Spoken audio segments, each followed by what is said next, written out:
Hi everyone, my name is Destiny and I'm a PA student. And I'm creating this YouTube channel because I really just want to share my journey as well as different tips and tricks for current PA students and individuals who are thinking to apply to PA school. Even if you're curious on, what is a PA? What is a physician associate? This is the place for you, for us to create community and be able to support one another. And I also have a special surprise at the end of this video. So go ahead, subscribe, and join the family.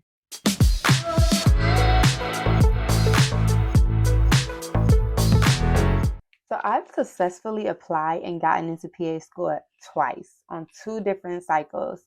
And don't worry, I'm going to give you more details about that. But due to this, I've had many experiences and tips to share to people who are currently applying to PA school or even thinking about applying to PA school.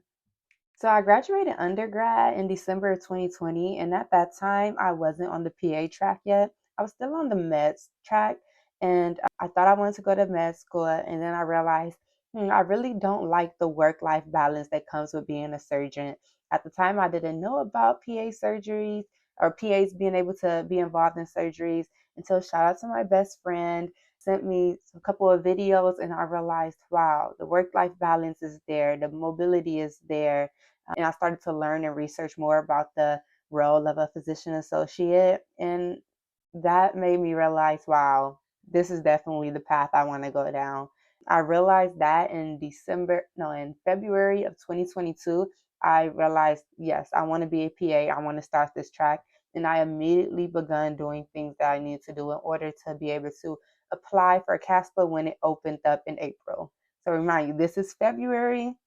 I'm trying to start in April. So I was really moving quickly through the process. My best friend, again, shout out to those friends who are always having your back. She bought me, what was it, the Princeton Review to start studying for the GRE. And as well as I started taking classes. I had three prerequisites that I still needed to take that I didn't take during undergrad in order to apply to PA school. So I immediately started signing up for the classes I needed, and that really got the ball rolling. So I actually had a very successful 2022-2023 cycle. I was accepted into PA school and it really worked out so well for me. So then I started school fall of 2023. And at that time, things first started off good. The ball started rolling with things. Classes started to get my feet wet. And then things kind of started to go downhill while at that institution. I will put out a different video that's giving more detail onto why I decided to switch PA programs. It wasn't because of the faculty. Faculty there was great. The director was great.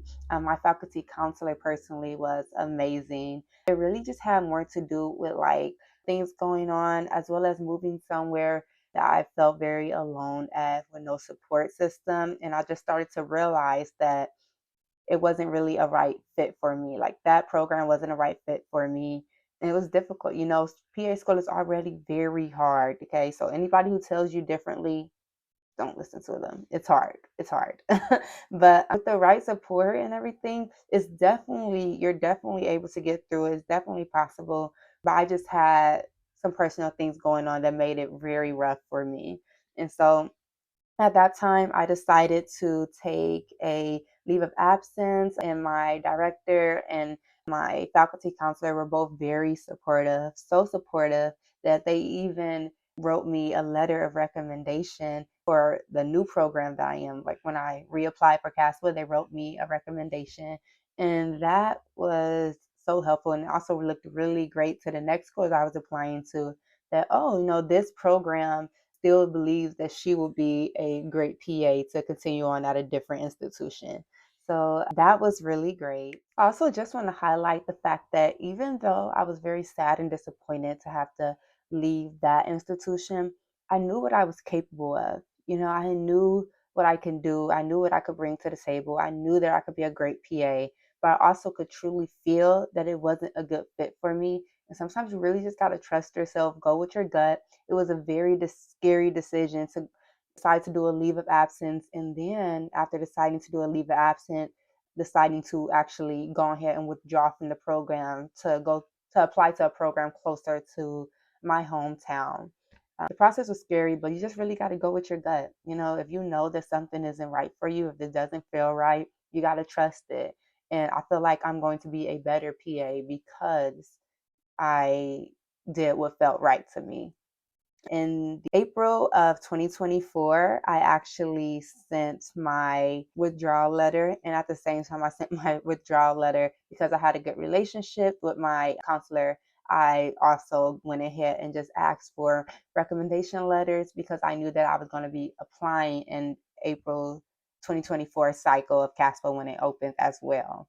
So I sent my withdrawal letter at the beginning of April and then started applying to new schools as soon as CASPA opened up April 25th. Now, because this was my second time applying to CASPA, and I knew that institutions that I would be applying to would see that I withdrew from my previous PA program, I really wanted to beef up my resume, beef up my whole application as a whole in order to really just make myself that much more competitive.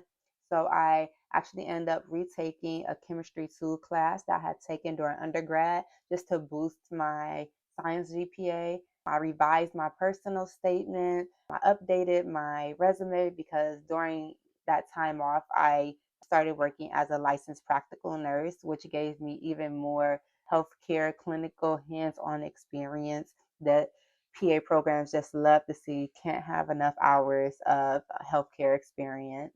And with that, I really started to have that extra boost and get excited about this next cycle. After applying in the 2024 cycle of CASPA, I ended up being accepted to my number one school, the school that was closest to my hometown. And to be honest, I cried. I burst out into tears because this was such a long journey, and I was so scared to trust my gut and leave my previous institution to reapply, go through this whole overwhelming, crazy cycle again. And the fact that I was successful in it twice just showed me that this was really my calling and this was really what I was meant to be. And now here I am, I'm a PA student again, and I actually start classes next week, May 12th. And I'm very excited for this journey, very excited for you all to share this journey with me. And I also have that special surprise. So I firsthand understand how hard it is to go through the CASPA application. It feels overwhelming. You don't know what step to do first. You don't know how to start your personal statement, where to begin, design of your resume, or just asking for letters of recommendations. There's so many moving parts and pieces to the CASPA, and it's a lot. And I wish I had someone to really take me step by step through the process. And that's what I created for you all.